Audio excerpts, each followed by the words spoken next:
안녕하십니까. 네, 척추보안관 TV 안풍기 원장입니다.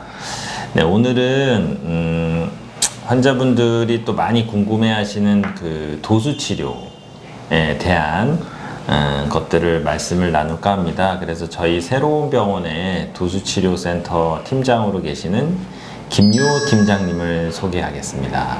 박수.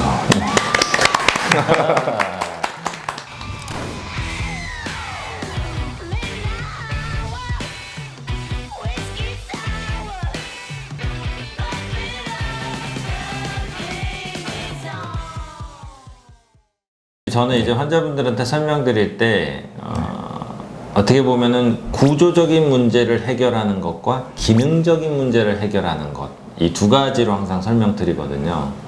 근데 구조적인 거는 어떻게 보면 병원에서 이제 의사나 어떤 치료들을 통해서 침습적인, 그게 단순한 뭐 주사가 됐든 뭐 수술이든 시술이든 그런 게 있는데, 기능의 회복은 사실은 집에 가서 운동 열심히 하라 이거였어요. 근데 우리 특히 어르신들 같은 경우 이제 운동 혼자 하라 그러면 잘 되지도 않거니와 근육이 이미 불균형이 와 있고 굳어 있고 이러면은 운동을 아무리 해도 되지도 않고 또 은근히 잘못된 운동 방법으로 하시는 경우들도 많기 때문에, 그래서 이 기능의 회복을 위해서는 이 도수 치료가 중요하지 않을까 이런 생각이 듭니다.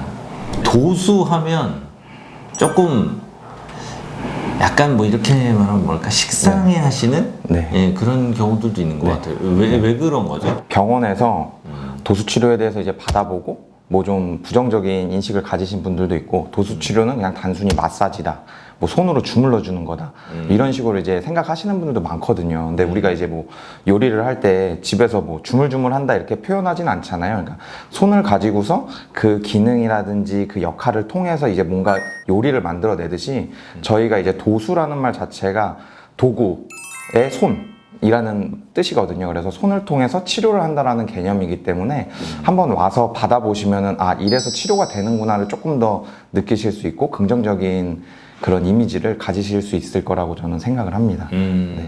빵빵! 도수 치료, 그리고 추나요법, 카이로프랙틱, 그리고 마사지. 요 네 가지를 어떻게 이게 다른 건가요? 추나요법은 한방 쪽에서 좀 쓰는 치료 방법이나 테크닉이기 때문에 제가 뭐 정확하게 뭐 이렇게 설명하기는 조금 부족한 면이 있겠지만, 치료적인 가지가 약간 추나나 카이로프락틱은 약간 비슷하게 좀 치료 형태가 좀 가는 것 같고요. 이제 도수치료라는 거는 이제 치료사가 이학적 평가를 통해서 관절의 상태라든지 뭐 근육의 상태라든지 이런 걸 평가해서 그 평가 후에 그거를 개선할 수 있는 치료를 해준 다음에 거기에 이제 운동요법, 뭐 교정운동이라든지 재활운동을 통해서 관절이 오래 튼튼하게 사용할 수 있도록 치료해주는 방법입니다. 그래서 좀 매뉴얼 치료랑 카이로프락틱이나 추나요법은 약간 비슷한 듯 하지만 결이 다른 치료 방법이라고 저는 생각을 합니다. 다른 데서 도수 치료를 막 10번, 20번 했는데도 효과가 없는데 팀장님한테 와서 그거를 받고 나서 다르다 이런 표현을 많이 해요. 그러니까 왜 그런 차이가 날까요?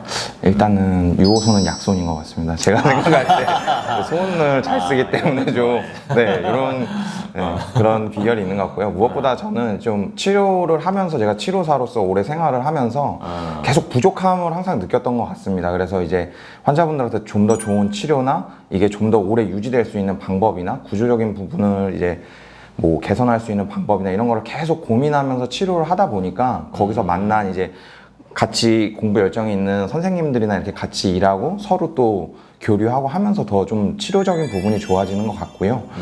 일단 치료적인 부분에 다른 거라고 하면은 저는 일단은 건물을 세울 때 뼈는 철근이라고 생각을 하고요.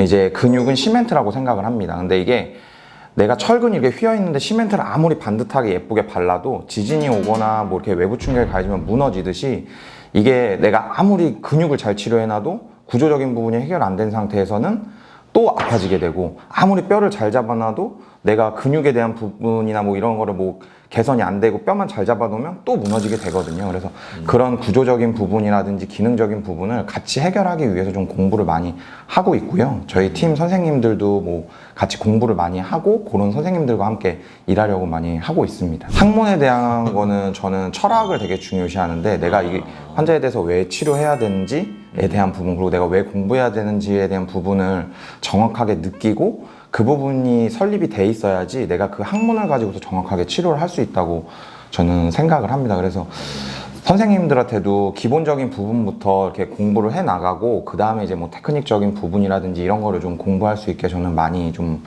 조언을 해드리고요. 저도 그렇게 좀 공부를 많이 하려고 하고 있습니다. 그래서 아마 그런 부분이 좀 다른 거 아니면 또 하나는 이제 환자분들 눈높이에서 조금 설명을 해 드릴 수 있다는 거. 왜냐면은 이제 임상 경험이라든지 뭐 그런 공부에 대한 부분이 제가 뭐 다는 아니지만 그래도 어느 정도 좀 열심히 했기 때문에 환자분들의 눈높이에 맞춰서 설명을 저는 좀 잘 해줄 수 있다고 생각을 합니다. 그래서 환자분들이 왜 치료해야 되는지나 무엇을 치료해야 되는지에 대해서 이해를 좀 더 쉽게 하시니까 아, 같이 치료해봐도 되겠구나 이런 생각을 많이 하시는 것 같습니다.